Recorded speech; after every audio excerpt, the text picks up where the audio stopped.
So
Welcome to tonight's board meeting, Tuesday, October 21st, 2025. Call to order and a recording of members present. We are all present. And in this meeting, we will present our helpers for the Pledge of Allegiance. And ladies, if you want to come stand up here, I'm going to read a little bit about you to the crowd. You can wait right there if you want to as well. The shy one is Kennedy Deason, a kindergartner at Cherokee Elementary. Her teacher is Amanda Dry. Her parents are Lauren and Kyle Deason. Kennedy loves to play outside, read picture books, and hang out with her friends and brother and sister. She enjoys all things girly, such as dressing up, painting nails, and doing her makeup. And her sister is fourth grader, Lorelei Deason. She is in Miss Teague's class. Did I say that Kennedy was in Miss Dry's class? Yes. Okay, sorry. Her parents are also Lauren and Kyle Deason. Lorelei likes music, softball, and basketball are some of her favorite activities. She is currently a part of the Cherokee Challenge Bowl team. She loves to play outside, draw, and listen to Forrest Frank. I like Forrest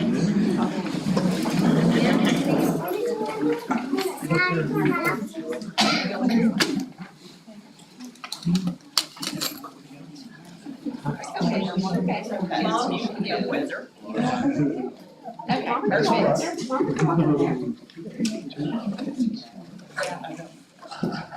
This sometimes helps. We have a surprise after.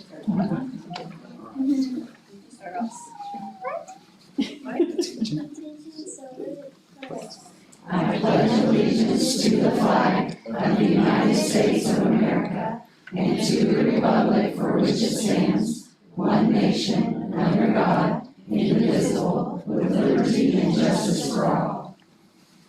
We got something for you.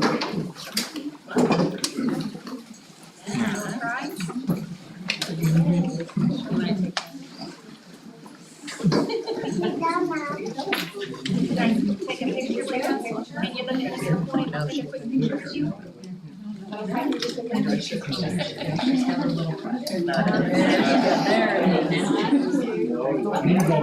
at Miss McCoy. Come on.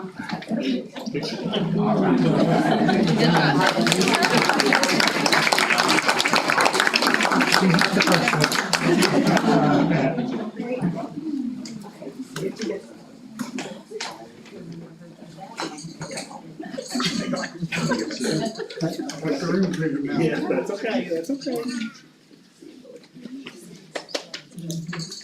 Item B, Tigers Roar, and this is National Principals Month. It will often showcase on the Facebook page. Yes. So if you guys would like to come forward, have a little something, have something to read. October is Principal Appreciation Month, the time we get to celebrate our incredible leaders, keep our schools running, our students learning, and our teachers smiling, most days anyway. Across our district, our principals wear about a dozen hats every day. Leader, counselor, cheerleader, bus line, traffic controller, sometimes even therapist, and stand-up comedian. They handle it all with grace, grit, and a lot of coffee. They're the first to arrive, the last to leave, the ones who can calm a cafeteria full of kids with just that look, and they make tough calls, lift each other up, and remind us daily what servant leadership really looks like. We're blessed with an amazing team of principals who pour their hearts into their schools. Ms. Rhonda Reed at Greenwood Elementary, she could not be here tonight, is all business, and we love her for it. She's practical, direct, doesn't waste a minute, which means everything runs efficiently at Greenwood. Students and staff know she sets high expectations, and they rise to meet them, often faster than she expects. Marissa McCoy at Cherokee Elementary leads with kindness and consistency. She has a heart for kids and a gift for making everyone feel valued. And she somehow manages to keep everything running smoothly, even during indoor recess. Misty Belanti at Foyer Pre-K is pure sunshine. She makes our littlest learners feel safe, loved, and ready for school each day. If you ever need a dose of positivity, go by and visit the Pre-K. Amanda Vance at Heritage Elementary leads with excellence and efficiency. She's always data-driven and student-focused, the kind of leader who can solve problems before anyone else even knows they exist. Sherry Yount at Central Academy is a champion for students who need a second chance, and a strong voice. She leads with compassion, humor, and determination, and never stops believing in her students' potential. Mark Jordan at Tahlequah High School principal brings the perfect mix of humor and heart to highlight to high school life, which is no small task. He's the calm in the storm of adolescence and young adulthood and keeps his team laughing and learning through it all. I wish I could remember the Markism you said today. I thought, I needed to write that down. I was these things, I'm like, where do these come from? I know they come from Westville. I know where they come from. Sorry, Westville friends. Dusty Cyphers at Tahlequah Middle School sets the bar high for leadership, school pride, and student success. He's everywhere, in classrooms, games, and events, new and loving it, and his dedication to his staff and students are showing in everything he does. Each of these principals brings something unique and irreplaceable to our district. They lead with heart, handle challenges with grace, and always put students first. So tonight, on behalf of our school board and our district, we want to say thank you for your leadership, your laughter, and your unwavering commitment to our schools.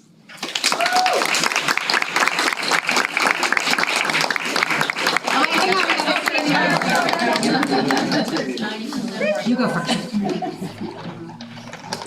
Over 10%. Tall, yeah, we're trying to be tall enough. Not working at all. That's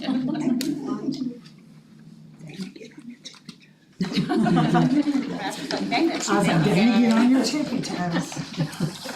You guys are amazing, Thank you all for your hard work. thank you for all you do.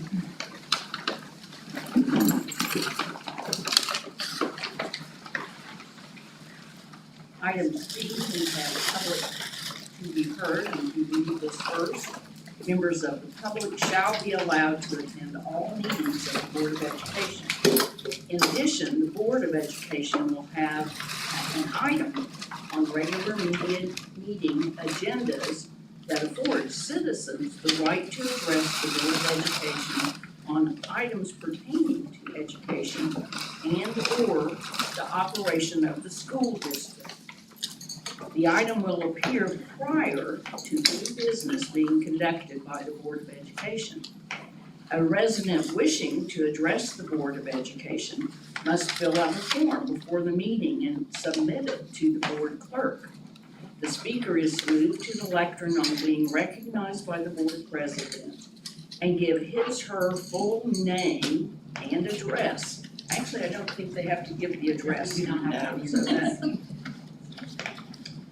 The speaker will be allowed 4 minutes to address the board. Public comment will be limited to the first 5 individuals who sign up to speak and will not exceed 20 minutes total. The board and administrative staff will not respond to questions or comments at the meeting. The resident may receive a written response as soon as possible.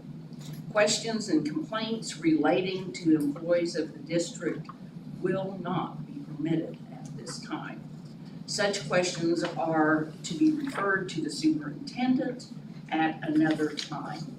Presentation or discussion of matters which are currently under legal review will not be permitted. This is TPS Policy 2217, and we do have someone, Miss Allie Snyder. Thank you. My name is Allie Snyder, and last year my son and I came and addressed the board along with another parent and student with concerns that Tahlequah High School will no longer be offering the aviation program. And I'm here tonight to thank you. I don't know who all I need to thank, if it's everybody on the board or Principal Jordan or who all I need to thank, but it seems like you guys have not given up on the aviation program at the high school, and this means so much to us. My son, who's in second year now, but also my younger son, who will be joining hopefully next year as a 9th grader. So again, I just want to thank you all for listening and for not giving up on that program.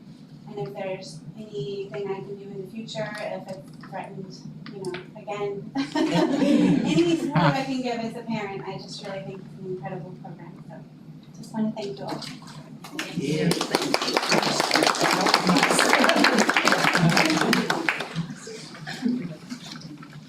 Item D, discussion and vote to approve or not to approve the minutes for previous meetings. And we had two previous meetings, September 18th, 2025, regular meeting, and October 7th, 2025, a special meeting. Do you have a motion? Move to approve. Second. Any discussion? Ms. Lino? Aye. Dr. Eversole? Sorry. Aye. Ms. I didn't come to the 7th class, but I You can mean, I read the stuff, so, okay. I'm sorry, I went over you so quick. It's all right, no. Dr. Coffin? Aye. And Mrs. Crawford? Aye. Item E, Deputy Treasurer to report and discussion and vote to approve the monthly financial reports. Good evening. The bank balance as of September 30th was $16,100,366.39.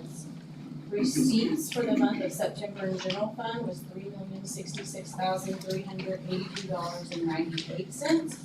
Building fund was $6,853.83. Seeking fund was $32,449.94.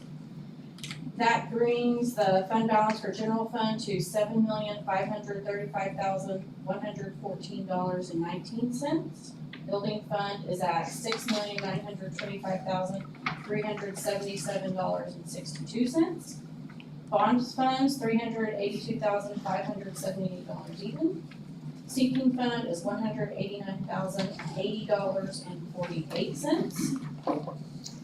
Activity account at the end of September was $1,204,891.04. Over to utilities. And our electric was actually $8,600 more from last September to this September. I talked to Brad, he was gonna look at that, and he thinks it's possibly something to do with the trash situation. Gas was $442.58 more from last September to this September, and water was actually $1,680.23 less from last September to this. Did you say on the electric it was 8,600 on the electric? Yeah, 8698.47. I think they misread a meter. What? I think they misread a meter. Will they They'll, attempt to correct They'll that? credit it. once I get it all situated, we'll figure it out. Yeah. Before you leave? Before you leave us? Yes. Are you gonna keep doing it when you leave us? What if we vote not to let you leave? Just need to-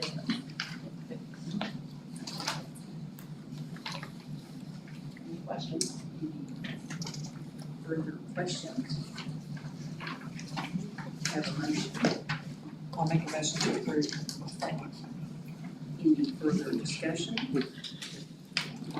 Mrs. Moon? Aye. Dr. Eversole? Aye. Dr. Coffin? Aye. Mrs. Crawford? Item F, Deputy Treasurer to present and discussion and vote to approve the 2025-26 fiscal year operational budget.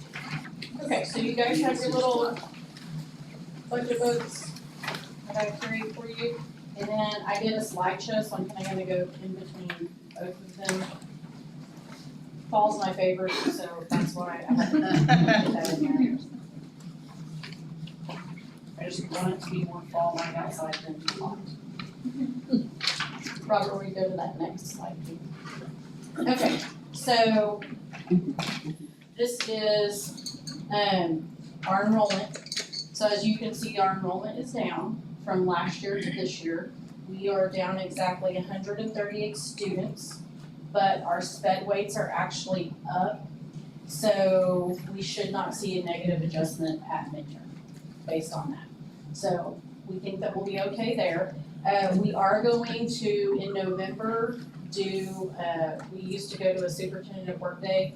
We're actually gonna do the superintendent workday here, and all the admin's gonna come and go over, and we'll figure what our midterm adjustment's gonna be at that point. You can go to the next one.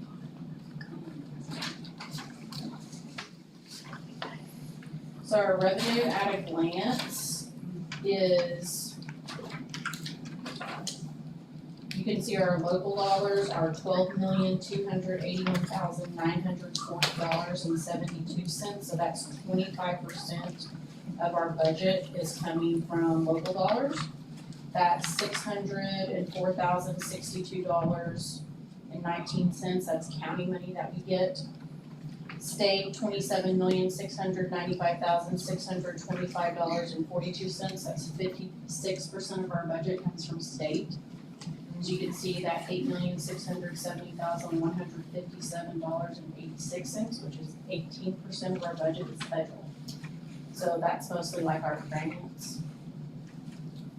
Last year, our state aid at midterm, we did get that adjustment, so you'll see in that book, that we got that adjustment, and it was like 1.06% was what the adjustment was.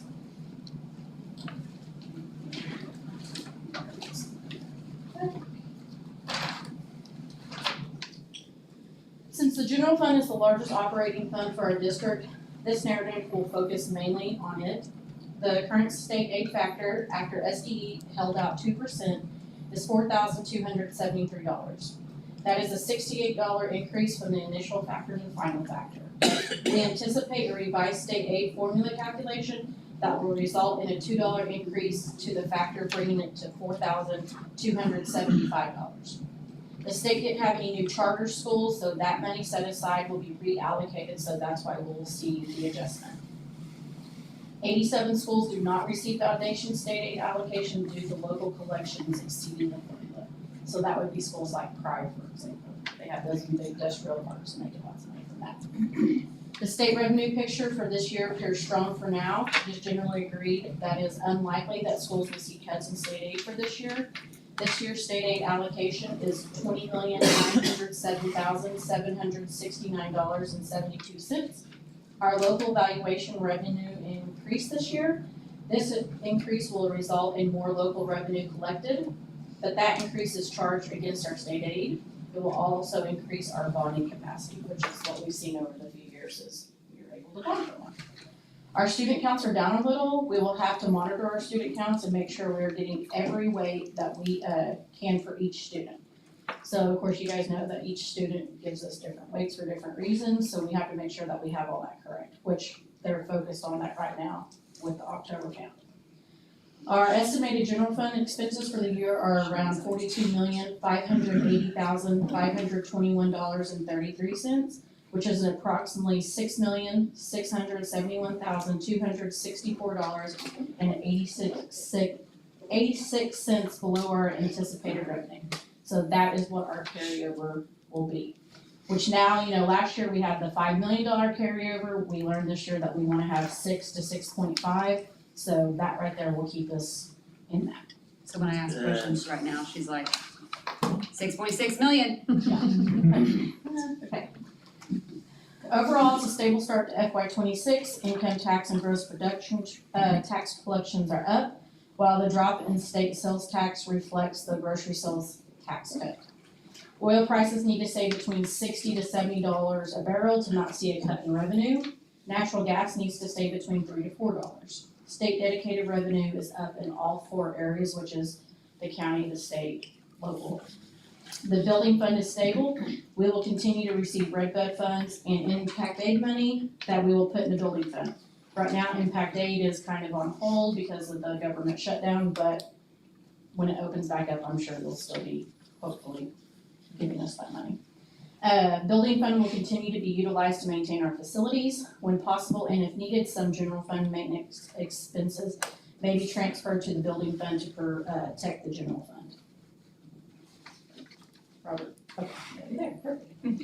So look at this. This shows that The budget instruction wise, we're looking at spending about $22,500,000 on function 1,000. Function 2,000 support services is $16,920,000.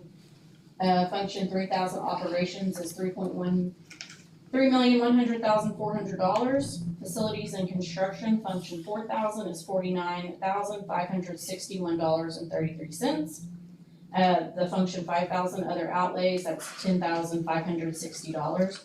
So we're gonna be working with that budget of $42,580,521.33 to ensure that we get the $6,671,264.86 carryover. Now, of course, that gives us a little bit of wiggle room to still be between the 6 and the 6.5, so I think that's a pretty good spot for us to be. Robert, where you go with that next slide? Tanny asked me to add some, few different things this year as far as like academic achievement and like what goes with our goals. So academic achievement, of course, salary and benefits, that's under academic achievement. Without the teachers and the staff, we would not be able to teach the kids. So that's anything that's a function 1,000, 2,100, and 2,200. I know some of this might not make sense, but those functions and stuff are in this book if you wanna look back. It tells you what those functions mean. The supplies for the kids, of course, the books that the kids need, online subscriptions. Some of the classes do online subscriptions to help with like testing or just extra little things. Of course, the curriculum and the technology. By the end of the year, we will spend $35 million on academic achievement. That is 71% of our overall budget. So I think that's really good. Yeah. So school climate. So for me, what I think school climate is like being proud of like the things that we have and being able to do professional development with our staff. So new buses. So we will spend roughly $131,000 on new buses this year. One we already have, and one we will be purchasing. Site upkeep, which would be the cleaning contract, like when we get new windows and doors, bathroom repairs, site painting. The students are proud of their sites that they attend every single day, and so that makes them happy also. We will spend about $1 million on that this year. Professional development for staff, we're gonna spend about $350,000. Some of the things that we've already done or we will be doing will be like Connected Kids Workshop, the United School Leaders, the Great Teacher Alliance Conference, Mental Health America Conference, the AASL Library Conference. We had a teacher just actually attend that over fall break. The CTE Summer Conference, which all career tech teachers have to attend for their classes. We have Katie Kinder that comes into the school, the OSCA Conference, the Innovative School Summit, and the OHPERD Convention, which that was for our gym teachers, and they recently just came back from that. So we will roughly spend altogether $1.4 million on school time. So security, of course, this is a really big deal. So we will roughly spend $530,000 or $800. I've said too many numbers. $530,870 on security this year. Our SRO contract, which we pay out of building fund right now, is $350,000 itself. So that's for all the SROs that we employ and the contract that we have with the city of Tahlequah. Security equipment, we're looking at $170,000 out of general fund. That could be cameras, that could be the badge to go in the doors. And then the ID badges at the high school and the middle school, we pay for all of that out of general fund for those sites. And right now we're at $10,870. So we buy them new machines if they need them. We buy them the actual cards. They need the little clear plastic things like this thing, I don't know, hold them. I don't think there's anything else that they need. The printer cartridges that go with them. So, like I said, we'll spend about $530,000 on that. Okay.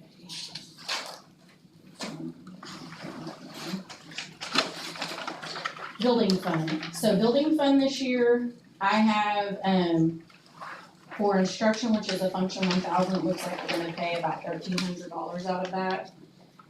Support services is about $1.4 million. And facilities acquisition and construction services is about $2.2. Remember, we have some of the armory coming out of there to be renovated, which is looking really good, Tina said today. So right now, our appropriation for the building fund was $7,932,817.44. I project that we are gonna spend $3,681,447.26, which is gonna leave us with a carryover of about $4.2 million. So our electric bills continue to decrease due to the ESP projects that Brett had done over the past 2 years.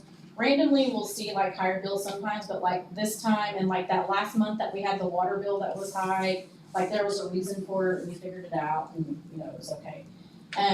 We had an increase to property insurance due to the new bond projects, but we had to take a higher deductible on our so our premium actually went down. So on the utilities, fuel, and insurance page, you'll notice like last year our premium was $756,000. This year it was $731,000. And that was like state mandated, like we didn't have a choice of that. We had to do that. And then in the very back, we have the information about the sinking fund, and then the history of the net assessed valuations, which shows where we sit every single year. Then the next to last page is the bond payments that we will pay for the new bond that you can see. And then the very last page was the October 1 numbers.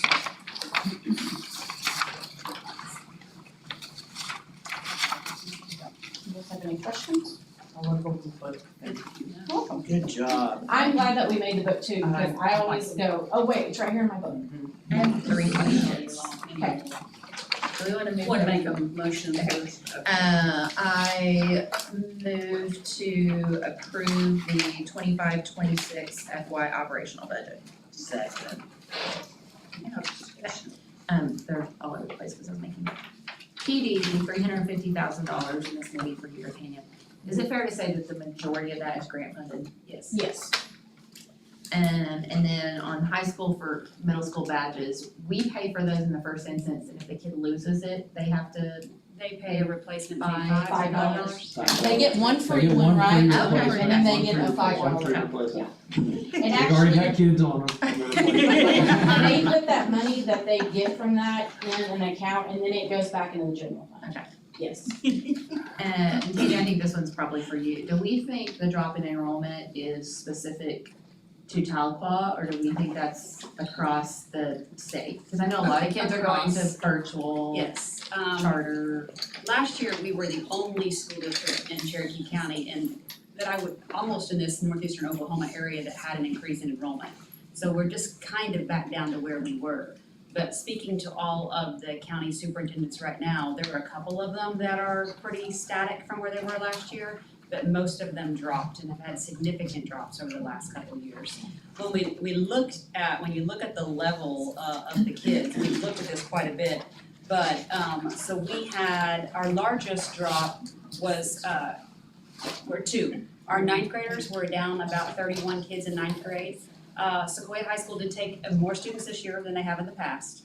But I also have a great relationship with their superintendent and asked, you know, how many kids? And it wasn't an abnormal number for us, so I don't think that they were necessarily there.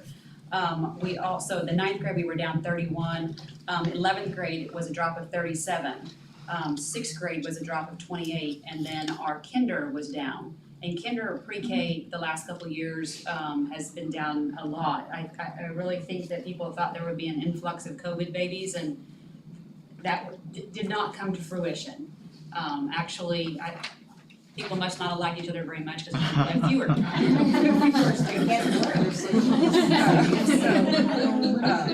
Yes, they didn't feel well. So,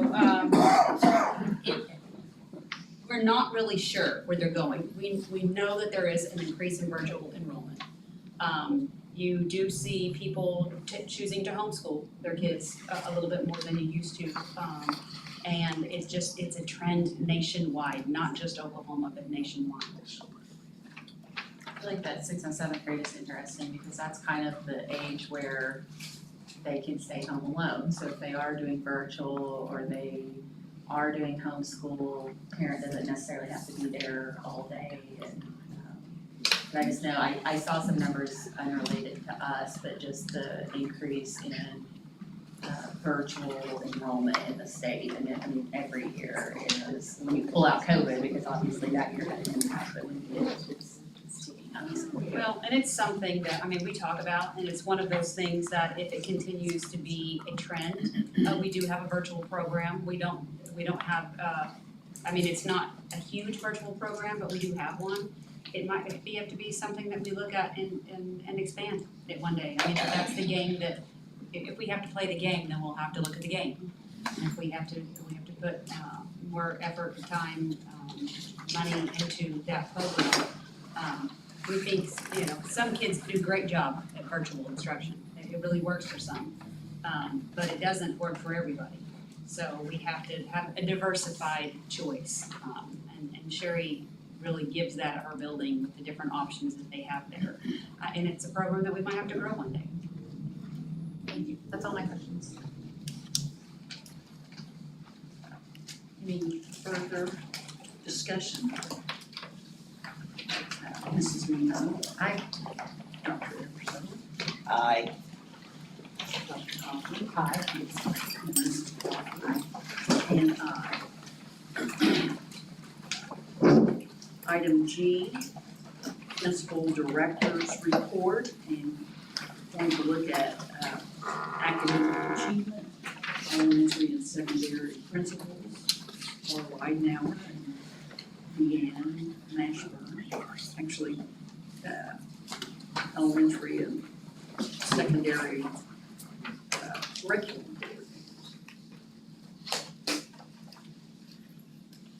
I brought lots of notes and script, because usually I just kind of get up here and ramble and all over the place, so we're gonna keep it to business. And y'all just throw something at me if I get off script a little bit, but that's not gonna happen. So we'll start with looking at, this is the report, we'll start off with a year-over-year comparison of our Oklahoma school testing program. We call it OSTP scores for grades 3 through 5, excuse me, in areas of English language arts, ELA, math, and science, grades 5 only. The data we're showing today is our 24-25 school year results with those from the 22-23 school year. We're omitting last year's scores with the cut scores changing and stuff, so we hope after this year, everything's right on track so we can really see some trends and hopefully continued growth and change some of our patterns that we're seeing. So we'll look here first. This will be all of our district third grade in ELA from 23 to 25. We grew 11 points in that area, and in math we dropped 5 areas. That drop is a notable decline that we don't like to see in math, but it's led to an investigation of our math curriculum, and we'll discuss that here in just a little bit. Our 4th grade, again in ELA, we saw a gain from 21 to 27, and math went down 5 again from 44 to 38. We're a little bit higher to start out with, but we sure don't like to see a decline. In our 5th grade, our ELA scores stayed the same, 27 to 27, but we saw a 5-point gain in math from 30 to 35, and our science stayed pretty much the same from 38 to 39. When we compare our district to the state, we are above the state average in everything but our district 3rd grade math, and we were 2 percentage points below the state average. So from 3rd grade ELA, 4th grade ELA, 5th grade ELA, our 4th grade math, 5th grade math, and 5th grade science were all above the state average. Or I think you said this and I was looking ahead. This is, these percentages are proficient? Yes, I'm sorry, I should have think said that. I think maybe you did, This is but- proficient and advanced. Our kids get 3 scores. They'll do below basic, proficient, and advanced. And these numbers are the proficient and advanced. We get to count basic when we talk about accreditation scores, but when we look at our numbers, we only look at proficient and advanced. And then, so to kind of talk about this, before we move on to each individual site, I want to kind of give you, what we were doing there was just comparing grade levels. I'm gonna give you some information where we're gonna compare apples to apples. We're gonna compare the students growing. And we're gonna call that just a cohort from our third graders, from our fifth graders that were last year, to the third graders and the areas that they grew. At Heritage, our third graders, our fifth graders last year grew 14 percentage points. This is not in your PowerPoint. This is just things that the principals had come up with when we were looking at ways, and I didn't put it in the PowerPoint. So 14 points at Greenwood, those Wait just a students, minute, they yes. came up. 14 percentage points. Percentage points. Yeah. From the year they were in third grade to the year Until that they they're in tested fifth grade. grade, Okay. minus that fourth grade year. At ELA At and, ELA, at Heritage, okay, 14 percentage points. At ELA, at Greenwood, they grew 11 percentage points. That same group of kids, I mean, not the same group at Heritage and Greenwood, but the group fifth graders when they were third grade. And at Cherokee, they also grew 11 points. So that's very big jump that those kids had a lot of growth. Now what we're also looking at is that band growth from below basic to proficient. So we took, overall as a district, we took 27% of our students and moved them from below basic to basic. We took 5% of our students and moved them more into a higher proficient level. And then we had a 4% gain in advanced students. That's how many more students we had in advanced. So that's big numbers when you're comparing just the apples to apples student growth. and you don't have that in this. It's not, but I got a copy for you, cause I made it last minute when I was wanting to put more stuff in there. Okay. Yes, and then I wanna give you some math numbers. At Heritage, talking about that same cohort, those students grew 9 percentage points in math. At Greenwood, they stayed the same, they were 30 to 30%, and at Cherokee, they grew 3 percentage points. So, great, and again, just to go from that below basic to basic, just moving even the bottom kids up row, 20% of our students moved up into a new performance band. So that's great to grow those students, and I'll have that information. Sorry, it's kind of hard to put in the PowerPoint, but I have it here on the paper and I will get that to you. So let's talk about next steps that we're going to do as a district. So in ELA, we want to sustain and expand our literacy gains, leverage successful literacy programs, and ensure vertical alignment throughout the grades. We're going to continue using our HMH curriculum because this is now, we're beginning our 4th year of using the HMH curriculum. Mirror learning is something that is new to our district this year. It was purchased iStation that we had used for the past 3 years, and so now we have a mirror learning. That is a state-approved screener that we have to use. We have a few options that the state pays, that's our screener to determine our students' reading deficiencies, and also it's our dyslexia screener. Is that the feedback one? The AI thing. So I've told, you guys should, my kids do this and they told me about it. So they read out loud and it's a microphone, and if they don't say the right word, the thing tells them that they're not saying the right word. And it also makes them pronounce it correctly, because I had one complain that she was not saying Lyle correctly. She was saying wall. And it made her, she's like, I had to repeat it 9 times. And so I hear about this program from all of mine weekly, and we should have it's, because it's AI, which everyone's, but it's a very cool usage of AI. Right. And we're learning as we grow. It sets the kids on a path. Once they take a beginning of the year, a middle of the year, and an end of the year something, a test, and it's something that we do in all 3 sites. It's try to keep all of our sites consistent with doing that, and then it puts them on a path that they can go on and learn, and it's supposed to be the thing. We're working out kinks because it's new to us, so it's a little bit different than iStation with that talking. And, we've run into some roadblocks, but we take away, we add to it, so we're getting there with it. So we've also made a lot of curriculum changes with our ELA. And then after receiving valuable feedback from our teachers that our reading assessments were not fully aligned with the curriculum, we initiated a comprehensive review process, and we brought together all the department heads. And if you ever wanna sit together in a room full of brains and principals, and I was just kind of there to be the referee in some grade levels. It was kind of tough because very, very intelligent people. We have great people working here in this district and extremely valuable principals. And for them to all make a decision on what we're gonna do can take a long time. So we spent a lot of hours, they spent a lot of hours coming up with this. And so the department heads closely examined our assessments and the curriculum in relation to the Oklahoma academic standards. And this analysis revealed that our existing assessment covered only about 50% of our required standards. We did the Literacy First assessment, so now we changed it to match our standard, and we just call it our literacy assessment. So we are doing that, all 3 sites do that.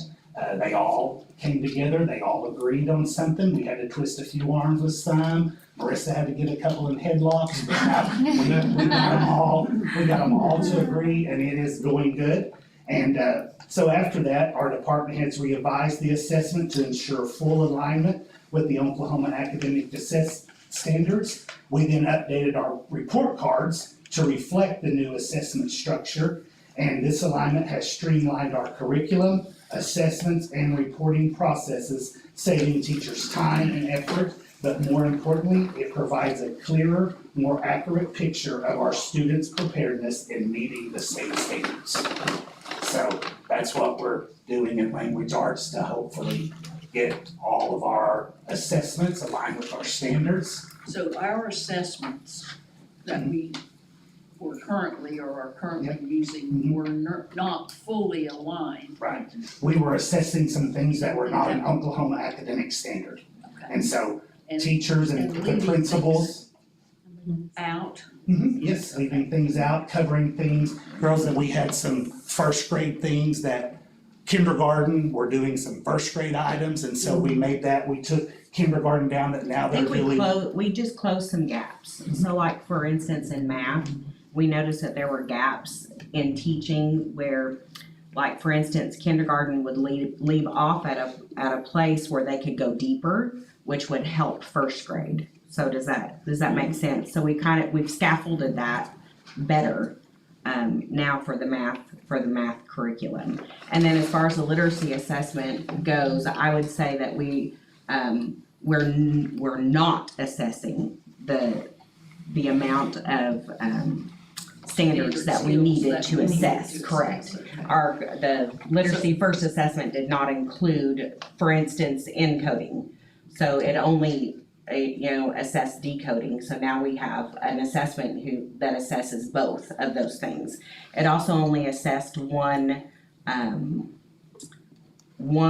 skill at a time, so it was isolated, which we now know that our kids they didn't fully master that skill if they couldn't bounce back and forth between those skills. So it was showing up when we were taking iStation assessments. That's when we noticed it, and then we dove deeper into looking at how they were being assessed. And in order for our kids to really have true mastery, they need to be able to hear and understand what's being asked and bounce back and forth between the skills. As they like to say, they have to train their ears to do the work.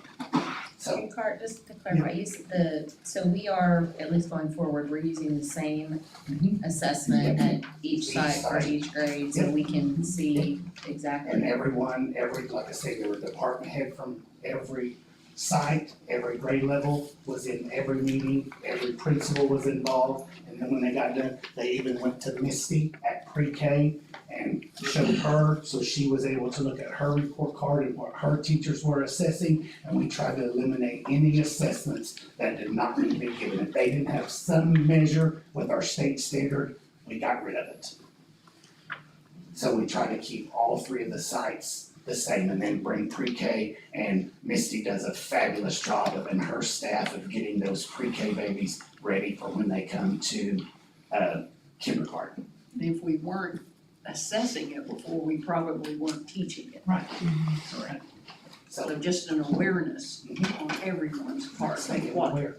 We hear skills what, need to be. you know, we hear the covered. feedback. I mean, this starts right from Mrs. Jones to give it to me, that we take to the principals, and then the teachers talk with our instructional coaches. And it's been a process, and lots of meetings that we've done, that they've done lots of hours to get all the curriculum to try to be on the same. And we'll still look at it and make adjustments, as Ms. Jones likes to say, which I like to slap her when she says we're never in the land of done.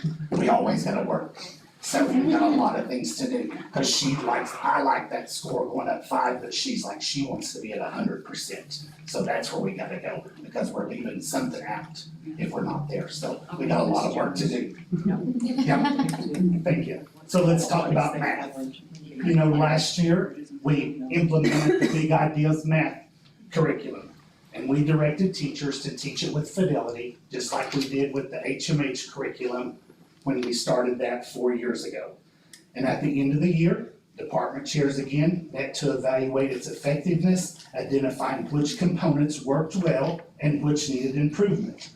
The team revised the curriculum by adding lessons that required more instructional time and removing content that did not align with the state standards. And then we made new pacing calendars that were based on these revisions. So now we saw a drop, so we hope that we can get up there.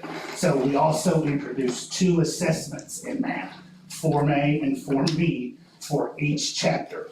And then so the teachers can administer Form A at the end of the chapter. Then they use our new data tracking system, Otis. They can put that in there to find targeted remediation groups. That's what that program does. It does it all for them.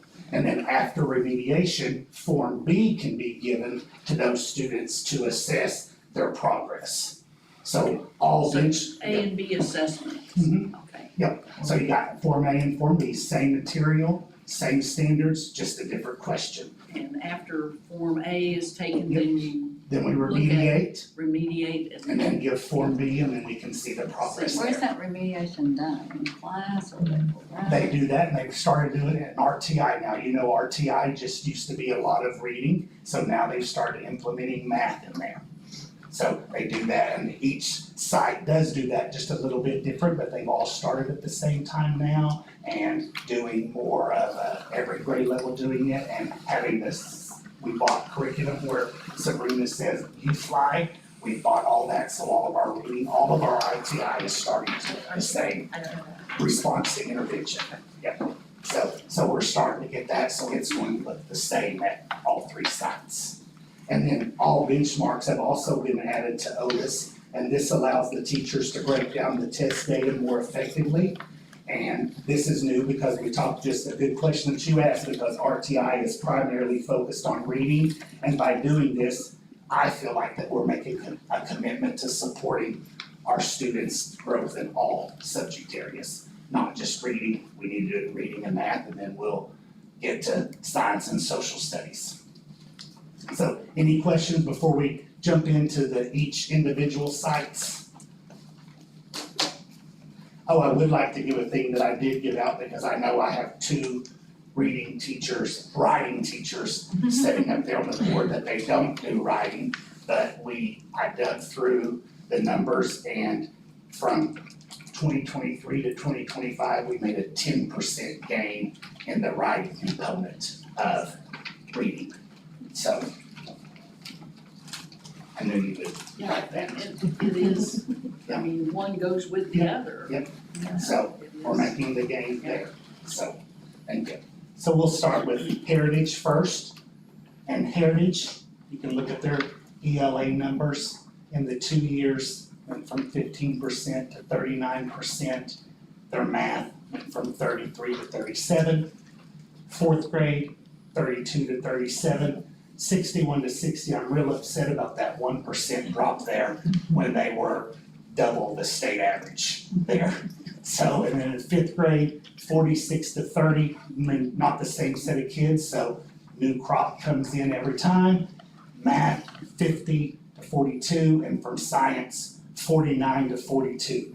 So, That's still though, that's upsetting. yes, What have we done to dig into this, Well- look at it? let me tell you. So first of all, Heritage was above the state average in all areas. And like I say, their fourth grade math proficiency levels are double the state average.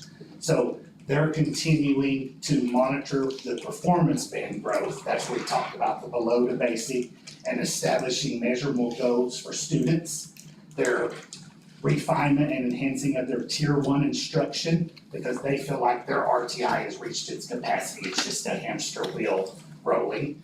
And then now they're unpacking the state standards, which we're kind of doing at all the places to establish a shared understanding of proficient student performance, appropriate instructional scaffolding, and required depth of knowledge to ensure student learning. So I know that there's been a change in staff in fifth grade at Heritage. Those are not the same kids. No, it's not the same kids. So, but they've made a change in But they're staff that look at Well, those. if we're gonna celebrate though, these are not the same kids that went up, and we gotta look at these are not the same kids that went down, right? The same kids that went up. Okay. Yes, those were the same kids that went up, but these are not the same groups of kids. So the first group were, the cohort was the same kids, like So how is 23 to that? 25. So this is, so these are, how are these not the same as this? Explain to me, I'm just asking, how is, Let me because see they what are you're the same graphs, how are they not the same information? 'Cause this is from 23 to 25 and this is from 23 to 25. Because this is the same kids, this is the same cohort. Right. So this is, So this is the wait, same no, kid. this is not. No, they're not the same They're not. cohort. We're just They're doing not the same, scores the numbers that from you fifth read were grade. the same. Right, So these are all, what I'm saying is, okay, if we're gonna right, these celebrate went these, down, right, we right. How got did those get down? Yes. I thought you meant, no, we were looking at the ones before that. No. Yes, this, yes. I mean, if we're gonna Yeah. celebrate these victories, we gotta look at this. Oopsie. And so that's where they look at, go back to the drawing board, unpack the standards, make sure all of those, everything's being taught correctly. In the ELA program, we involve the instructional coaches in that grade level with fifth grade and just do everything that we can to hope we don't go down next year. Yeah, I mean, I would like to have some sort of information on what we're doing with, Absolutely, on you this can fifth come grade, because anytime. apparently it's the fifth grade level that we're having trouble with, so Yeah. I'd like to know. Fifth grade is, fifth grade's hard. It's a hard grade, I mean, it is the hardest. Number one, they're the tested the most. They have the least amount of time. You know, they go from class to class, they have 4 classes that they have to rotate through. The math curriculum will eat your lunch, for sure. ELA will too, for sure. So I mean, because we just talked about scaffolding up, so if fourth grade is easy and fifth grade is hard, well, what are we not putting in fourth grade that would bring us up to fifth grade? Because it should flow through. So just because fifth grade is hard, we've gotta look at, okay, what are we not giving them to get them to the point where they can get it in fifth grade? Does that make sense? So, I mean, I just. You are welcome to come and have that conversation with me at any time. I'd be more than happy to show you the work that we have started. Also, we have started, like he said, unpacking standards. I think that's a lot of what we're seeing is that the tier 1 instruction, fifth grade also doesn't have as much time as everyone else does to RTI. Right. Basically because they are switching classes and they have an hour to teach each subject. Where in fourth grade, So maybe they have we should more look at time. schedule difference. So, and we have done a bazillion different types of schedules. We try to work on that every single year. Do they have to change 4 times, Amanda, or is it just? Mine changed 3 times because I only have 3 fifth grade teachers and 3 fourth grade teachers. One is ELA, one is science, and one is math. So they do have to go between those three teachers all day long. So They it get can be about an hour and a changed to half. 2 teachers or something like that. Oh, we've gotten very creative. I mean, we have 'Cause teachers 4 that times are, is a lot. well, for fifth and we grade, I have think. teachers that are teaching In 4th grade. double Doing- subjects. I mean, they're teaching double things. So, like my writing teacher, she does writing and math. So, because my math teacher cannot in an hour teach all of the skills in math that need to be taught in 5th grade. There is a huge jump. If we had our curriculum people here, they would be able to probably put more words to it than I can. There is a huge jump from 4th grade math to 5th grade math. It's large, in what the kids need to know. So for her to be able to do that in an hour, it doesn't work. So there wouldn't be any way to restructure 5th grade? Well, we restructure, but we restructure in a way that looks not traditional. We give more time to things, we do things differently. I'm really proud of our science, we've gone through, that position has been a revolving door, so that's another issue is when you have teachers that don't, they're not staying with you and you get a different one every year and you're having to, get them into, and a lot of them, I mean, like this year, I've got one that's alternatively certified. So how many cert teachers do you have? Right now, I have one in there, but I have more than that. But I have several. to Stephanie's point, what is it we need to do in 4th grade to get them ready? Well, our 4th grade scores are 60%. Yeah, but I mean, they're just, even at 60%, there's something, if there's such a jump between 4th and 5th, I think the point you're making is what can we do? And at the end of the year, oftentimes, and I know this doesn't happen everywhere, but those last 3 or 4 weeks after testing, I really think kids should be introduced to things that they're going to be facing the next year. It's not schools instead of watching movies, and playing games. Some of that's, a day maybe of we've taken tests, let's have a little downtime. But, start looking at these skills that need to be introduced and not lose that time before they make that change. Have there been any thoughts on self-contained 5th grade? Is that just a big? I don't know that you've Fourth solved and that, fifth? we went we only switched twice in 4th grade now. Okay. This year, so we're gonna kind of play with that and see if, I'm hoping that we keep our 60%. We've had that for the last 3 years in math. They have scored, in the 60 percentile, for 4th grade math, so it's gonna be interesting to kind of see how that plays out. And we do have a new math teacher in there that moved from 1st grade to 4th grade and is alternatively certified. So, some of those battles, we fight the best that we can, and do the best that we can to support and help them. I don't know what we would do without Cassie and Jessica helping us do that. I don't know we'd ever make it without them. And I'm not trying to For sure. attack, what I'm trying to say is what can we do to help you? Because this is, like, you put this out in front of the public and it says, look how we draw it. Then we gotta say, okay, this is what we're doing to address that, and what can we do to help you? So, Well, and I think- rather than explain to me what has happened, I don't want, I'm not trying to say you did a bad job. What I'm trying to say is, what do we need to do to We get to need where we time. need to go? I'm gonna be honest with you, we need time. Our teachers need time to be able to talk to each other. They need time to be able to communicate and sit down and have conversations. So like when I started unpacking standards, I had 1 hour to unpack standards on one PD day. So some of us got one standard done, some of us didn't even get a full standard done. So not being able to have time for teachers to talk about standards and to talk about what student proficiency is, then they all have a different understanding of what that is. and what that looks So what like. we need to do is do We need professional time. development in that area. That's what I'm doing, but I only have so much time to be able to do that with them.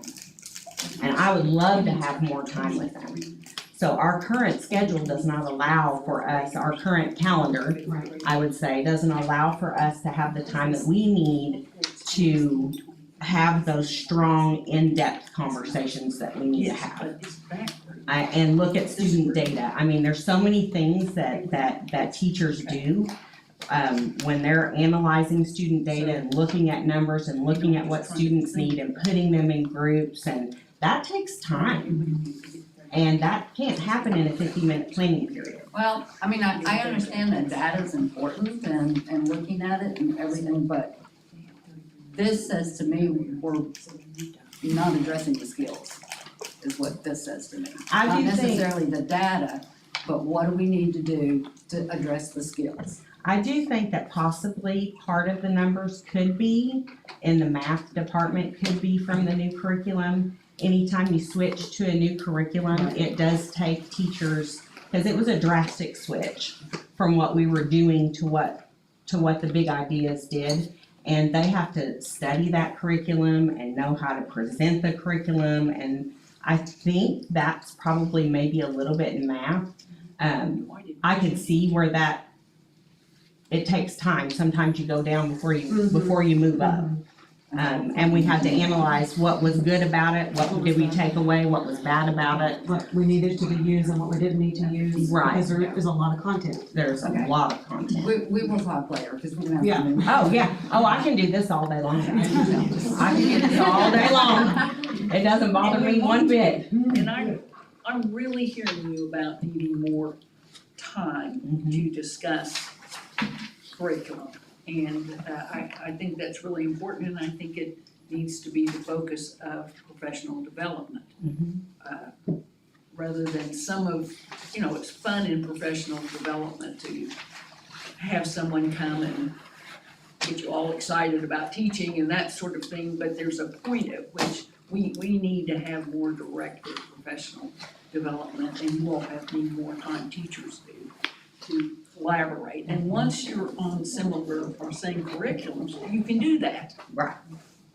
I have a short follow-up. When you say we need more time and the calendar doesn't allow it, is this adding paid days to the calendar? Is that what we're talking about? Is this taking away student instruction days? Those are the two options you'd have. I mean, Okay, you would that's what I thought. we would either have to cut instructional days, which then your argument becomes, okay, we have 30% of the kids that are scoring proficient, and then you wanna cut instructional days?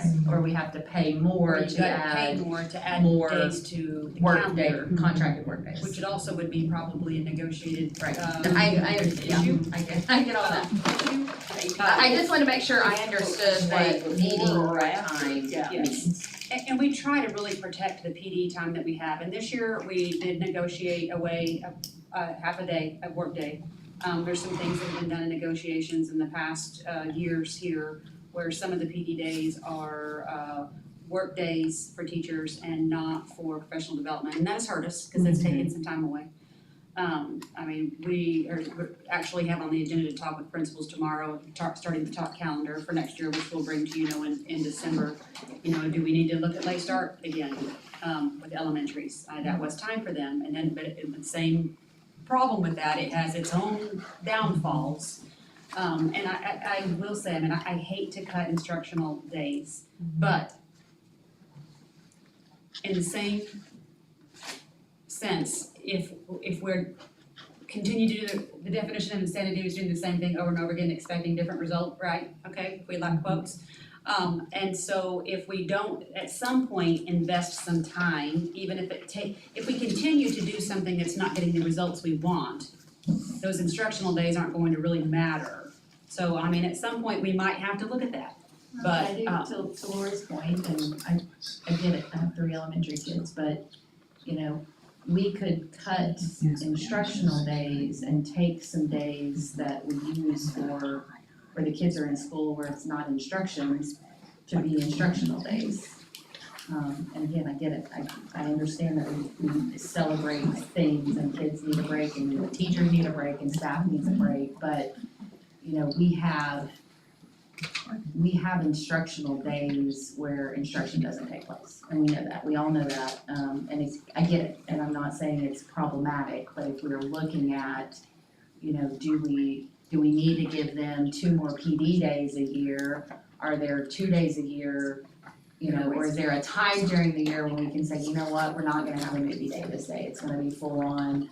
And I understand that those are hard conversations, but that is part of it as well. If, you know, if we really do need to give them 2 or 3 or 4, whatever that is, then we have to make sure that if we are cutting instructional days, that the days that are instructional days are instructional days. They're used absolutely effectively.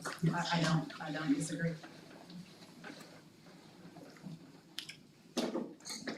We'll move to Greenwood, we'll go quickly. It's gonna be the same thing you see there, Greenwood ELA, and it's in front of you, 15 to 24, 30 to 28.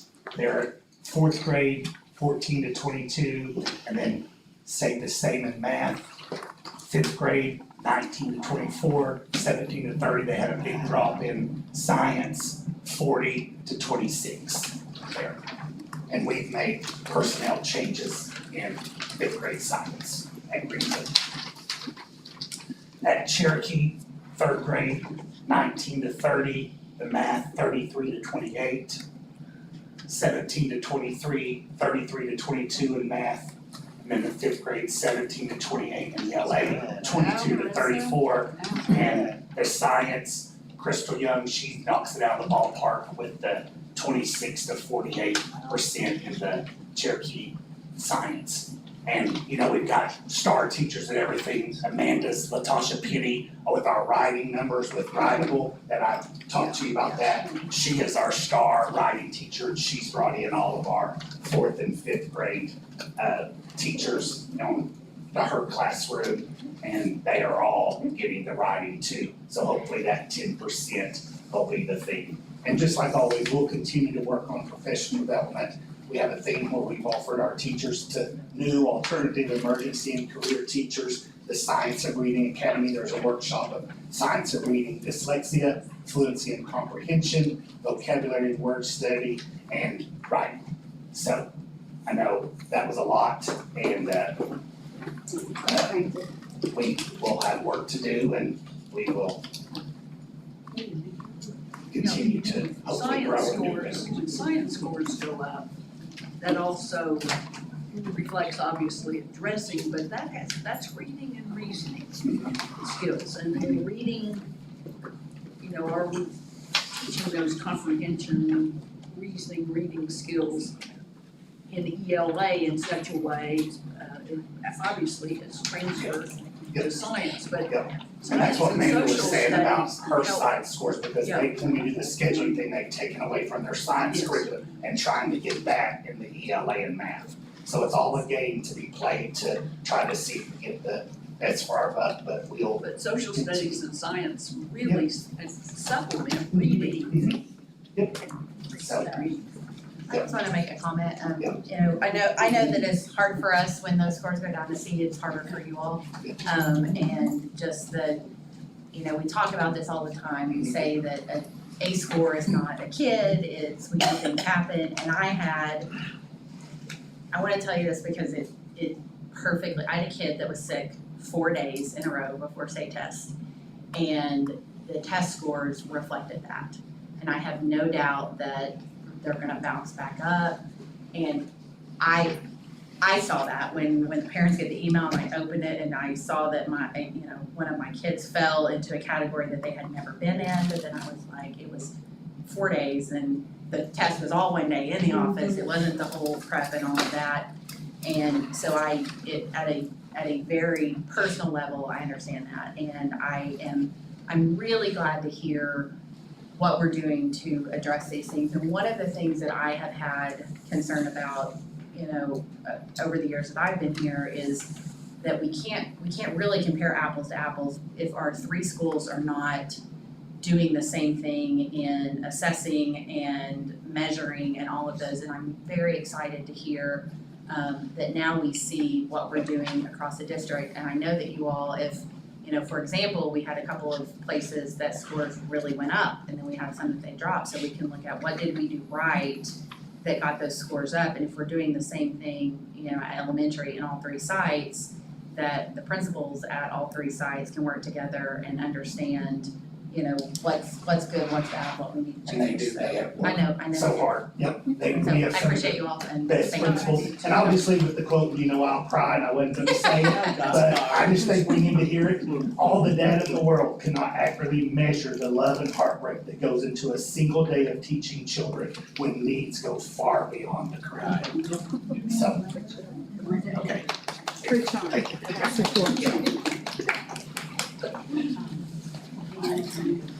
I am here to go over the state assessments and performance of students in 6th grade through 12th grade. So Robert, if you'll go ahead.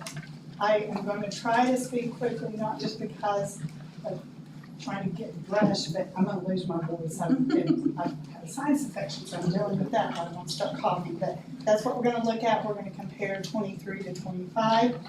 And so if we look up, we put those together, and these aren't cohorts. This is just 6th grade from 23 to 6th grade to 25.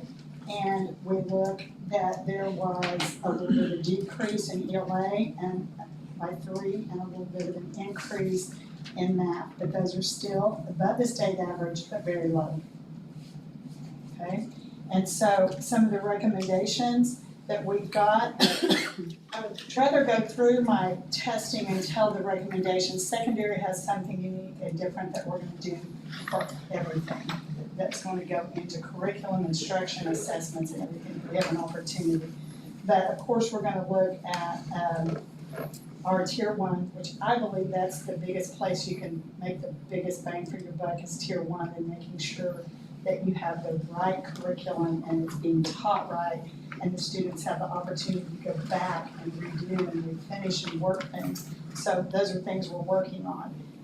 Also, at the 6th grade level and the 7th and the 8th, they have a new program. It's called Progress Learning that we bought. We actually, in the middle school, scheduled it, made it actually have to happen. It's not like in your math class that's 50 minutes, you have to devote 20 minutes to this. We literally changed the whole schedule so they can have their 50-minute math period, but there are X amount of minutes, 20 or 15? 15. About 15 to do a program. That's all you need, about 15, and it assesses them and then brings them back to fill in the gaps and holes in math and reading. That's happening. It's brand new this year. We're going to see what we think about that. So let's look quickly at 7th grade performance. Go over to that.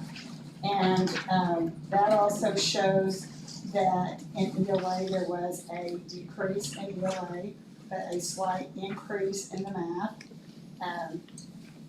That some of the interventions that we are going to do, and I want to go ahead and show you the 8th grade. Let's just skip over to the 8th grade performance before I talk about all these other things. ELA came up a little bit from 23 to 28%, a little bit of a decline in math, and then our science is usually at about 50, but you know, that's, like I said, where we are. However, what we're doing, we have the opportunity. I know that you all know that we've had Gear Up in Tahlequah, the Gear Up grant with the Oklahoma State Regents for a while. We have the opportunity to have a curricular audit with SREB, which that is huge because SREB is the Southern Regional Education Board. Top quality place, and they are going to pay for the math to be audited. All we have to do, we're going to pay for the other 3 cores. They're going to give us a discount of, and it's super cheap. It's not cheap what Gear Up's having to pay because we're Gear Up. It's going to be $500 a subject, so that'd be $1,500 for the other 3, ELA, Science and Social Studies, $1,500 at the high school, so it'll just be $3,000 for the district. They will come in, we've already got it scheduled with our 2 new principals, and they are coming in January. They wanted us to get this first semester going in, and they come in the 27th and the 28th, and they have a process that they do, and this process is a school improvement process. that identifies and studies problems of practice and implementing, that looks at your curriculum, it looks at your strategies, it looks at data. We're gonna have to give them, they're about to start emailing us all the testing data and different things that we give them, from discipline, attendance to everything. Then they take this and they look at engaging instruction, aligning the curriculum, supporting for students, and then any kind of leadership improvement. They debrief, after they come in, they debrief with you, and they'll prepare us for a 3 to 5 year process starting the next year. So it's really gonna be interesting. We're very excited. There'll be different stakeholders, different teachers, and a lot of involvement that we will get to look at things and look at our practices and say, you know, over time, this is what we have. This is our benchmarking. This is our state test. You know, this is the curriculum we use. So we are excited about that. The progress learning I told you about, K-20, because we are part, K-20 does that excellent professional development. And because we're that, the teachers that we have at the sites that are alternatively certified, or it is their first year, they'll have 3 this semester and 3 next semester professional development. We're actually hosting it at Tahlequah, and we're doing that at the high school, and all these other area schools are coming in. So we're fortunate to have that, not to be paid for. Also Europe now, this is a new thing with this new grant.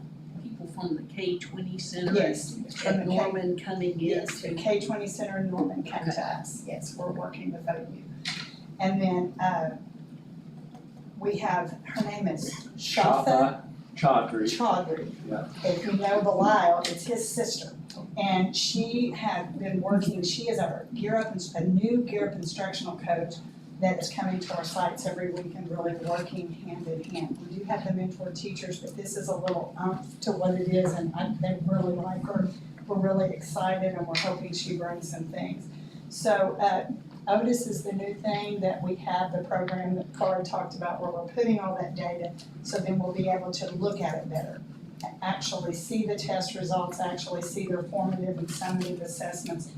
And so I'm anxious to see, once they do that, if that helps them to see the gaps and the holes in the instruction. So let's go on to the next, which will be the high school. And with high school, I did that a little differently. I went back 5 years for high school, because they did not have the same, where, you know, last year, the 24 school, I wanted to go ahead. Sorry, this is little, so if you have it there, but this is showing. So the first thing is that we have a CCRA, we have a test, an 11th grade science test. It is 50% physical science, it is 50% life science or biology. And when you can get on our Cognate and you can look maybe at ELA, and it breaks down a few of the standards, you know, it does not in the sciences, because they will not break it down. It is such a lengthy test that they don't give enough questions on one particular standard to be able to break it down to show you, hey, I'm lacking here, because when you look, we're scoring about the same on both. It's very hard for us to digest the low scores in our science, especially with this group, this last one, because if you look, it shows you as we go down, we're going down every year in science. We were down to, I guess this is 1 advanced and 12 that were proficient, but that's that group of seniors that this year came, and we had multiple kids that passed AP tests. You know, it's hard for me to believe that this is a valid test, but we're gonna take everything we can. We're gonna visit schools, we're already gonna talk, we're talking, Mark and I, with the science department Friday in their PLC time about visiting a couple of schools that we can look on that oaklaschools.org, and you can kind of see where people's student achievement is, and just see what other people are doing. If they've already lined out something, we'll beg, borrow, and steal, and see where we can be. So that's there. This shows our social studies, which is our US history. And, you know, in talking to people, these tests, they don't have to pass to get a degree. I mean, they don't have to pass to graduate. They just have to take the test. And they feel like some of these kids know that.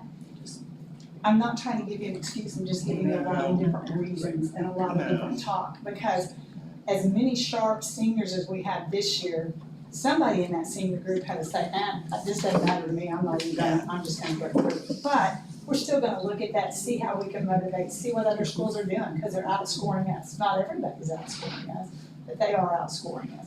So we're gonna look at those things. I like looking, next it shows our ACT. And this, so you're gonna have to go to the bottom and up, and that's also reflecting that we're going down. This year we have bought, and this is also through Gear Up, this is why we're so fortunate, because these things are so expensive. We have an ACT Prep online program for every junior student, and we also have a class. It's not just to use when you're in the class. So Mark and I are making sure that our teachers we gotta know who's helping these kids utilize this, because they literally go on, and after they've taken the ACT, it is a prescription for you only. I mean, where you're weak, where you're low, that student can be working on. So I wanna make sure they're working on it in other times, because not all 200 juniors can get in an ACT prep class. You know what I'm saying? So that's something we're working on, and. So that's a totally online program. Yeah, that's totally online. They can do it on their phone, they can do it at home, their parents, we just need to really be pushing it on their parents are really helping. But this very last page, I wanna show, because this is where I think it had a glow and it showed a little bit of a growth. So you have to look at the group, when I had the title like this, I could go from the bottom. So from the bottom, that was the 24 cohort. They already graduated in 2024. But you look over here, and in 21-22, they were a 10th grader. And that is their pre-ACT. And then, and you look at the 16.3, if you look at their composite. Then when they were a junior, they did the fall test and grew to 17, and the spring test to 18.4. So that was that group. So go up to the next, they are a 25 graduate. And this shows that when they were in 10th grade, a 16.5, 16.2, so that stayed kind of the same, but then they went to a 17.3 in that, the actual, the fall test is paid for by Gear Up, and we have the opportunity to give them that fall test. That's another great thing. The spring test is a state assessment, ACT, from that. And then we look at this year's, this is the 26-year class that's about to graduate. If you look what they did their 10th grade years, 16.2, 16.4, and 16.8, there's a little bit of growth. It is lower than what we've had, but we now have an ACT committee. We're working on things like that, training them. We have 2 teachers that are certified now in that ACT prep, I don't know what it's called. AIM, thank you. It's an instructional program. One is Chuck for math and one is Alan Underwood. And so we're, really utilizing them and giving strategies. So that's kind of where we are. We're not in the land of done. We know we've got a lot of work ahead of us, and that's what we're doing.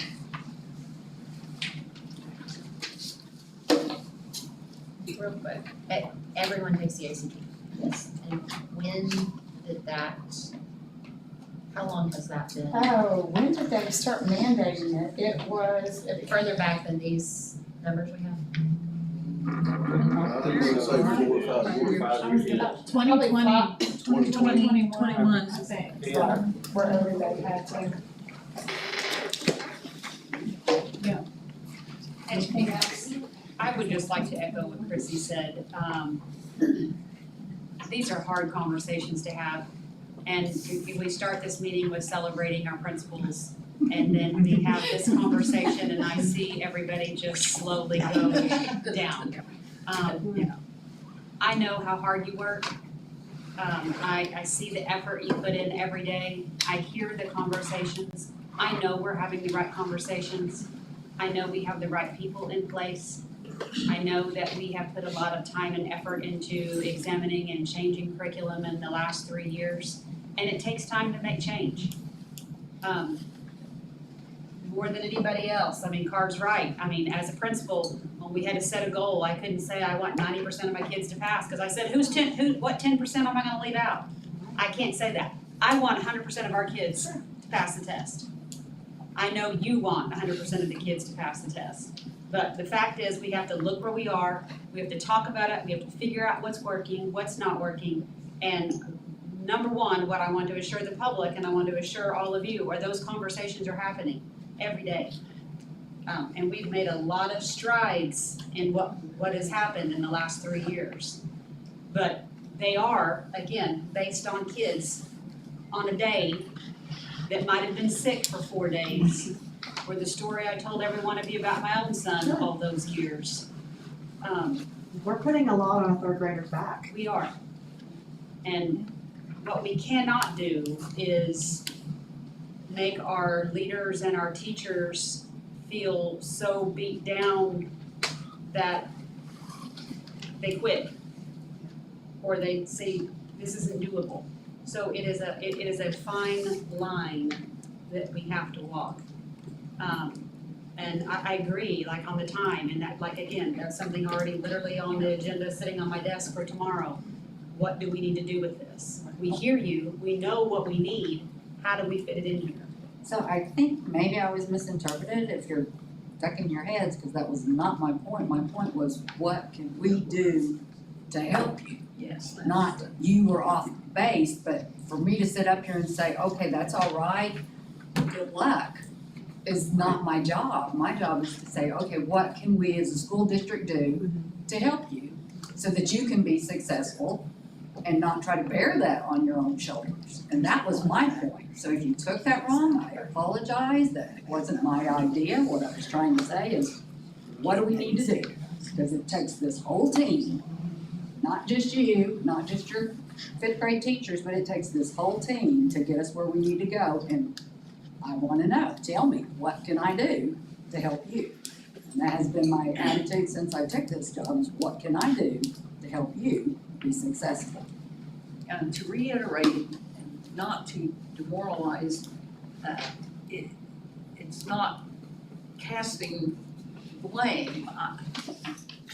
I think there were, and I felt this as a teacher, there were many things that at the top that could have been done, money, smaller class sizes, more time for certain, that I felt like no one was listening to. And I think for the next, we really have our district communications systems open and wide and connecting with the community. Tanya has done an excellent job at that. We have our financial position very solid and under control. But I want us to now really put our focus, our money, our time on helping us help our kids. And because, you know, I used to tell my students, this is serious, but I'm trying to help you learn, because regular people like us, this is the only way to rise out of poverty and injustice and all those sorts of things that happen to people who get left out and who are reach the glass ceiling and can't break through. And so it's a real passion, and I know it is with all of us. And I know it is with Mrs. Crawford, because we've talked together. We've had these conversations on Friday evenings after school where we're trying to figure out curriculum and how we can make the next jump and step with our students. So I want this, and for all the years that I've been on the board, this is my 10th year, this has always been what it has been most important to me. And it has taken years for it to become the topic of conversation. And so I'm excited about that, you know. I think it's courageous for us to have this conversation in public. There are a lot of school districts that you get a glossing of test scores or whatever, what you can see on the state website, and that's all that they get. And we are talking about them, we're looking at them, and you know, we all know this as a district, there are very few kind of professions, jobs where there's a score that defines you. You know, I've never been in a job that I get a score that is like, this is how you did. And so the fact that we're talking about it, addressing it, we're hearing the plans that we've made, I think it's fantastic that we're not just, well, if you wanna know our test scores, go look at our website. We have all this information and we are making plans to address it. And as a district, I think that doing this in a public meeting is not the norm. And so I do think it's courageous of us that everybody is seeing everything and we're talking about how we're gonna get better, so. I want to add something, just something that I'm noticing at the elementaries from the special services department. They're not just looking at data. I mean, they are going in, they're having those conversations, things that might not have happened 5 or 6 years ago. They're looking at our special needs students. Those special education teachers are coming into those data meetings and they're really breaking it down with that software. You might have a special needs student might not ever get to that proficient category. They're breaking it down and looking at where they're scoring and where they're moving. So I know we're moving in the right direction. I know that population, but blown away with the conversations and the training that they're asking for. We're in the right direction. And education is 99% people business. Our product are our kids and their success, giving them the skills so that they can be successful in life, not just what happens this year, but can they go forward? Are we giving them the tools that allow them to step into the world and not be beaten down by it and know that they can progress and succeed? And I'm very excited about, what we are doing. So I applaud you, and as Stephanie said, it's not to be critical in the sense, although any critique is obviously a criticism, but if where we are and where we're trying to go, but not of your efforts, because I know your heart. You don't need to bear that alone, is my point. And I just want to close with today, you would have been so proud. I went to the Rotary Club, because I'm a member of the Rotary, and we have Lori Freeman at the high school, which she started the Interact Club, which that is the miniature Rotarian club. We just had it. So we started out with 3. Ava Jordan is maybe the president. She's one of the leaders. And she got a bunch of kids, every walk of life of kid. And so today, they have what you call a governor over your district. And he's over Tulsa and all these other places. So our Interact kids came and we went to the board meeting and then we ate with them. And the governor of this Rotary Club governor of our district was so impressed with our kids. They set up, they were all sitting there, all different kinds of kids from everywhere. They weren't all just best friends. And they said, hey, we would just like to interview. They'd introduced themselves, they told what they wanted to be. And the whole time I could just think of it, from Misty working with them all the way up. These kids were like, I'm gonna be a lawyer, things that will blow your mind. One kid was very specific, he was gonna be a canine police in Colorado. He'd already researched it, he knew what this was, you had canine dogs in this police. Spoke boldly, they just went on and on and on to Lori and I when we left. They said, we've never seen kids like this. So our teachers and everybody, we're doing something right. It's gonna take a while, but when they're getting out of here, they're going and they're being successes. So you would have been very proud today, very proud of our kids. We hear a lot of passion in this room, passion with the people sitting here, passion with people out there in our community. That's what's gonna change. That's what's gonna change this movement. So it gets heated and cooled and hard and soft, and it's not always easy, but it's what will change. It's what will change it, all for the better. Hard conversations. Okay, item H, you have 2 minutes. I'm gonna cut this down a lot. 506 employees, 30,592 kids. Armory's going very, very well. Was able to take a couple of you for a tour. We can do that again pretty soon. A lot of the framing is completed. Sheetrock is up, and we're still on track for being done by the end of the year. So that is very good.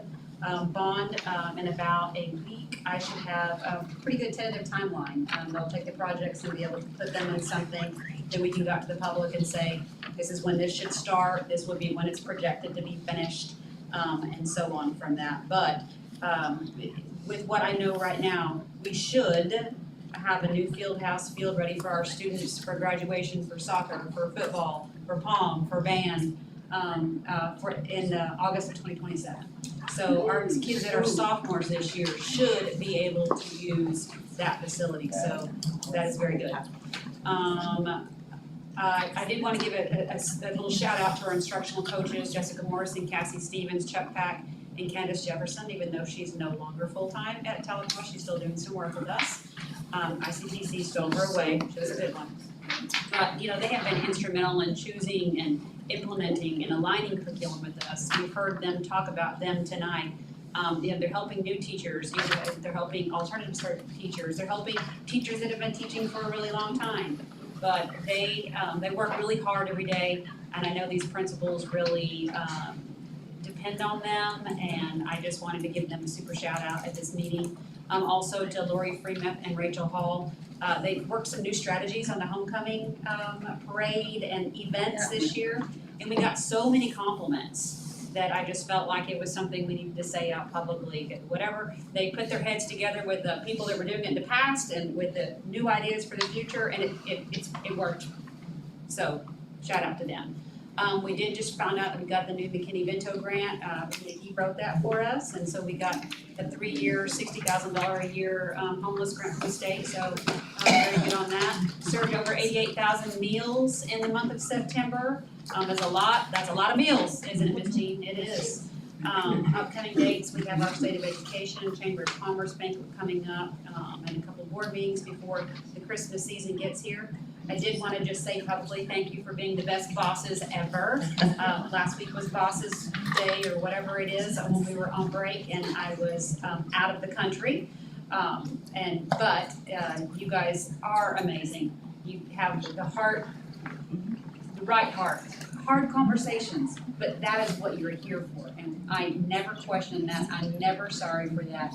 That is so good that it really matters what we do here. Because if it matters to you, then it matters to other people. And kids matter, and 506 employees matter.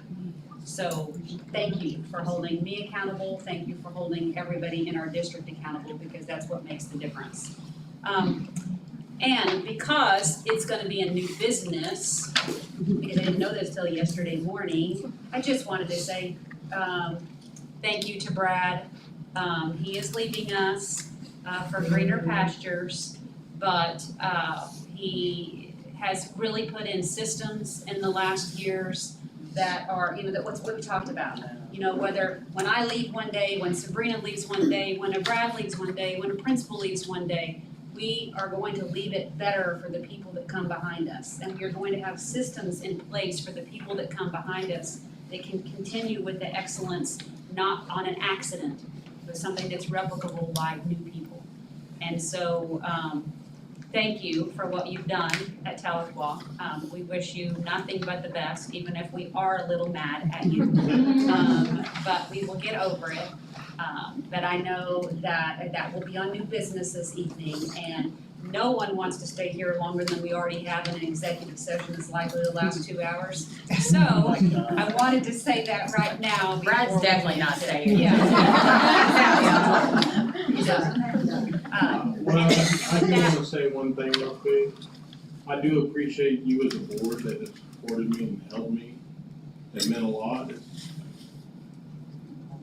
It's a real hard decision. That's what it is. But thank you. Sometimes when God drops something in your lap, you know it's the right thing. Now listen. Car's over there crying.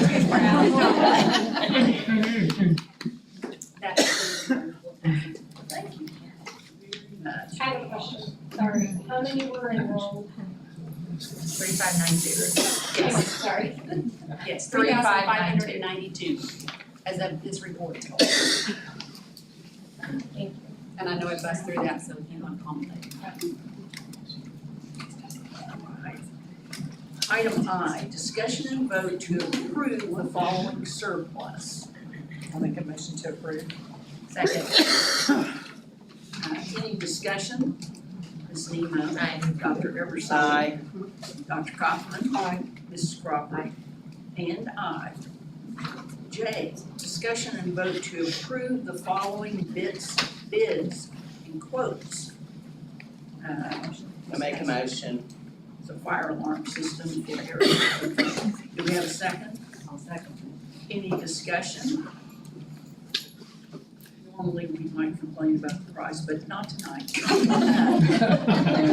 Ms. Nemo? Aye. Mrs. Dr. Kaufman? Aye. Mrs. Crawford? Aye. And I.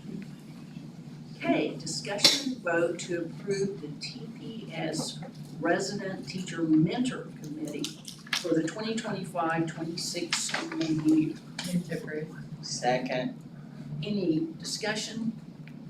How do we choose these mentor teachers? The principals put out that they have a new negotiated piece where it's, you put out that you've got, an entry year here or whatever, and then, people that are interested put in, you get the list of people that are interested in mentoring, and then TEA also looks at that, and if they have suggestions, they do, but the principals get to choose who it is.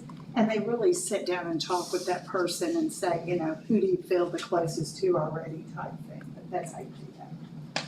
And what do we pay? It's about 1,400, I think, and, they are required at least 2 hours a week, and they do a little log that they're keeping, so yes, that's in our negotiation. Any further discussion? Ms. Nemo? Aye. Dr. Eversole? Aye. Dr. Kaufman? Aye. Mrs. Crawford? And I. Item L,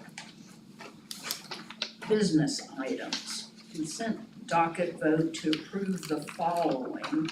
And it's 1 through 4, and it deals with contracts, fundraisers, trips out of state, and facility use agreements. Do I have I'll make a motion. Second. any discussion on any? On the B, under 1, Yes, we are taking her resignation, so yes, so this, she is going to just do a supplemental service contract with us for the rest of the year, on the reporting that she does, some of the training for the new person. So she will no longer be a full-time employee, she has resigned, and has taken a new job, but she will come back on a limited time sheet and help us train the new registrar. So okay, that's what that contract is. okay, alright. Didn't understand it, alright. Just clarify. Further discussion? Mrs. Reno? Aye. Dr. Eversole? Aye. Dr. Kaufman? Aye. Mrs. Crawford? Aye. Item M, discussion and vote to approve the schedule of encumbrances. I have a motion. I'll second. Any discussion? Mrs. Nemo? Aye. Dr. Eversole? Aye. Dr. Kaufman? Aye. Mrs. Crawford? And I. Item N, executive session. Executive session authority, 25 Oklahoma statute 307B, 1, 2, 4, and 7. The board proposes to discuss the following matters during its closed session. Number 1, conduct confidential communications between the board and its attorney concerning Oscar Brownfield versus Independent School District Number 35 of Cherokee County, Oklahoma, Leon Ashlock, Matt Cloud, and Deanne Mashburn. Case number 21 CB 312, United States District Court for the Eastern District of Oklahoma. The board having been advised by its attorney that disclosure will seriously impair the the ability of the school district to conduct the pending litigation pursuant to Oklahoma statute title 25-307B4.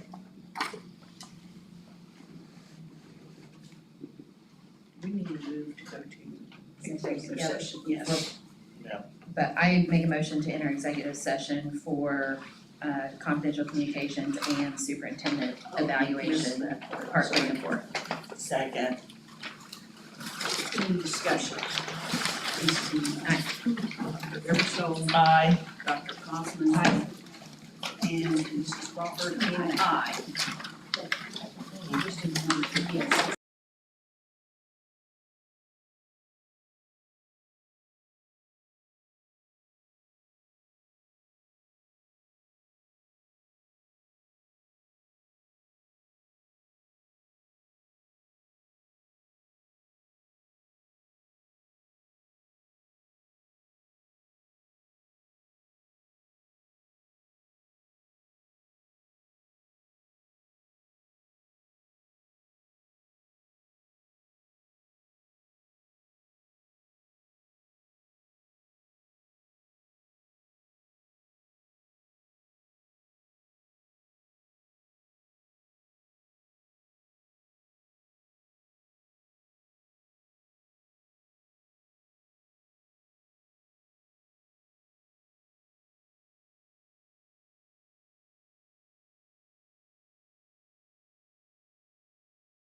Okay,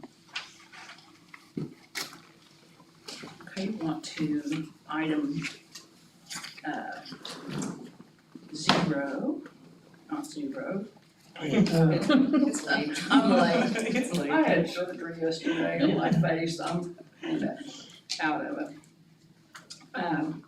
Want to acknowledge the board's return, open session, and it is 9:32.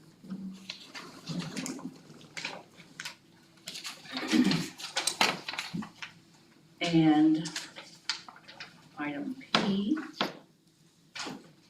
our statement of executive session is that the board discussed when we were in executive session, a settlement agreement dealing with a lawsuit against Tahlequah Public Schools.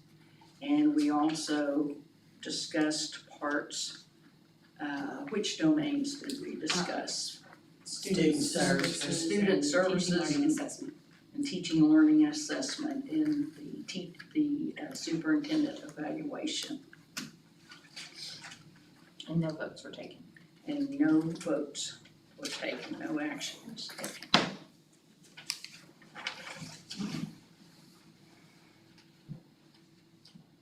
Item R. Just you, Q. No, do Q. I forgot Q. I'm sorry, guys. It's okay. Lori, would you like me to make that since it is giving you a? Yes, do that for me, please. I would make a motion to authorize Board President Lorraine Walker to pay on behalf of the school district in her discretion a settlement amount recommended by the settlement judge up to Brownfield's prayer or up to Brownfield's last demand, whichever is lower, in connection with case number 21 CV 312, United States District Court for the Eastern District of Oklahoma. I second that. Any discussion? Ms. Nemo? Aye. Dr. Eversole? Aye. Dr. Kaufman? Aye. And Mrs. Crawford? Aye. And I. And now are we ready for R? We are. We are. Discussion and vote to approve the resolution for a Board of Education primary election to be held February 10, 2026, only if 3 or more candidates file for the Board of Education position scheduled to be on the ballot. A Board of Education general election, if necessary, shall be held April 7th, 2026, under the following circumstances. If only 2 candidates file for a position scheduled to be on the ballot, or for a position on the ballot for an unexpired term, or if no candidate in the Board of if no candidate in the Board of Education primary election received more than 50% of the votes cast. The voters shall elect a board member for board position number 1, which has a 5-term office. The polling places shall be open from 7 a.m. to 7 p.m. I motion. Second? Any discussion? Who's Board 1? I Number think one. it is I, so.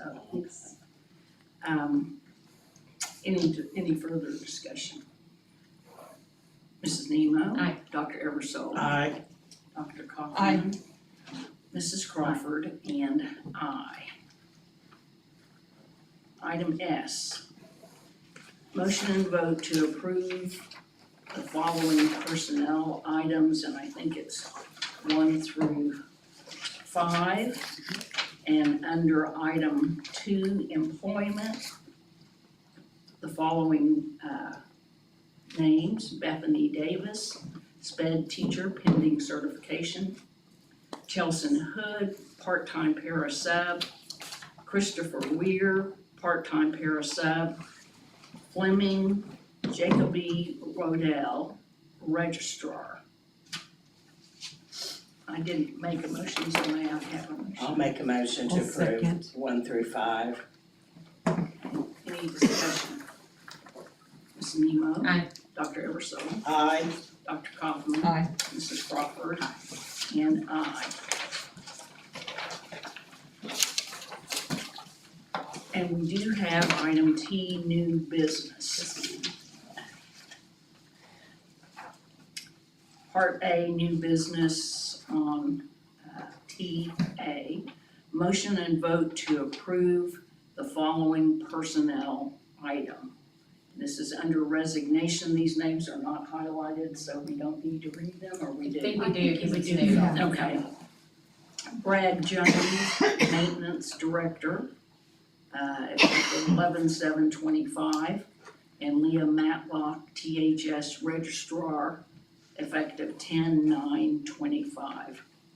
I'll make a motion to approve. Second. Any discussion? Just say both valued people and they're going on to greener pastures for them and we wish them the best.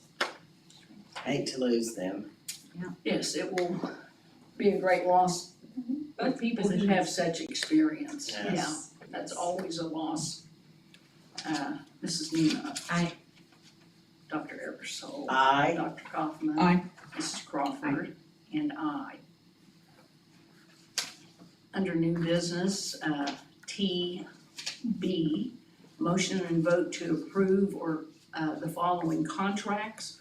One is a contract with Guardtronic Incorporated for 24-hour alarm monitoring service for our new Boag barn.